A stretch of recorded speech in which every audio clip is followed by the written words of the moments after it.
थाउ थाउ थाउ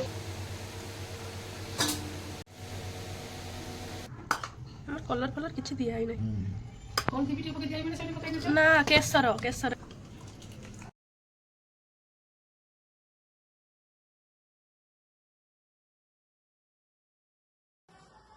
hello everyone Jai Jagannath welcome to my new video. तो आज का वीडियो टिके स्पेशल अच्छी तो सेटा जानिबा पई वीडियो टिके फुल जरूर देखंतो और लाइक शेयर एंड सब्सक्राइब जरूर करिवे।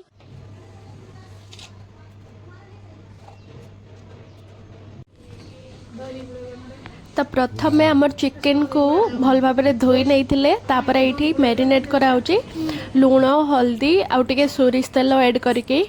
हाँ बहुत लोग हो जो दही नहले लेंबू दियंती तो मु भी बाबा को कहूली दही देवाई बाबा बट कहले जे सी सेटा रोसई करला बेले देबे।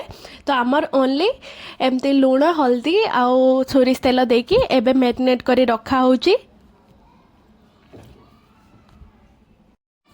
एटी आमर भात जो बसला ना ताको ओनली केवल एमती बसई देइथिले भूली थिले आमर तो वीडियो देखि बनई दिए बट बाबा किछि भी देख नथिले सेमते यूट्यूब या किछि भी तो सी भूली जाइथिले हो जो पुदीना पत्र और धनिया पत्र दवा पाई तो सेटा हो जो टिके टाइम परे ही आमर ऐड करथिले।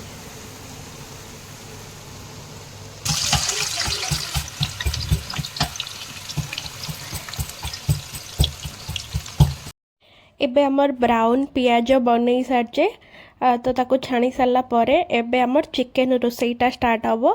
तो एमती फ्राइड चिकेन आमर हेनी चिकेन टाको कषिकिना तापर आमर बिरयानीटा स्टार्ट हम।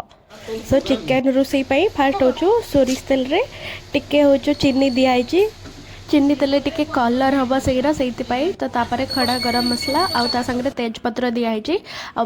तापरे बाबा कौन करते जिते पियाज भाजुले तो टिके हो अधा पियाज भाजा से रखी तो या द्वारा किस हम टाइम भी हो टिके कम जीवो। देन या पर ऐड करते सब टाइप रा मसला एमती तो चिकेन रे मु केबे जीरा पाउडर दिएनी बट से जीरा पाउडर धनिया पाउडर आउ दही ताकू मिक्स करके ना एबे मसला बना होची। तापरे धनिया पत्र आउ पुदीना पत्र ऐड करते तापरे जो चिकेन मैरिनेट करी रखी थे सेगुड़ा सब ऐड करके ना कषिबा पाई स्टार्ट करथिले।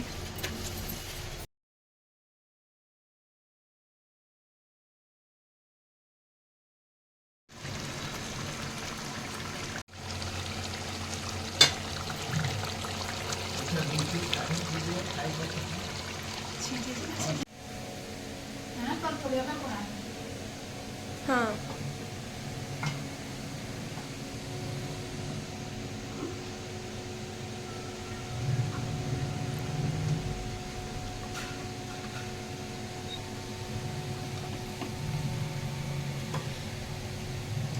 बाबा आज बिहारी स्टाइल रो बनै जंती एमती हम वीडियो रे देखि बिहारी स्टाइल चिकेन करी। तो मसला कषिबा टाइम रे सही रे टिके घियो भी ऐड होइतिला जा द्वारा मते लागुतिला कि ता पई अधिका टेस्टी लागुतिला। तो मु ऑलरेडी कसारे खाई सारी एमती ही बहुत टेस्टी लागुतिला।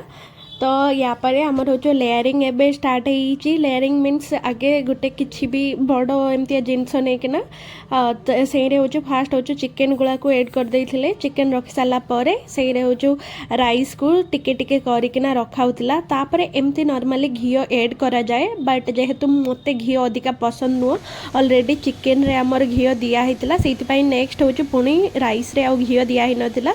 तो राइस दे साला परे या परे टिके जीरा पाउडर ऐड करके तापरे जो धनिया पत्र पुदीना पत्र आउ जो पियाज भजा है कि ना ब्राउन पियाज रखाइला ताकू ऐड कराला यार को एबे होचु दम दिया हबो। तो एमतिया तो किछि नाही आम पाखरे जेहेतु घरे बनाउचे तो धीमा आंचरे गैस को टिके धीमा करके ना सेरे होचु या को रखि दिया जाइतला 5 रु 10 मिनिट जाए दम दबा पाई।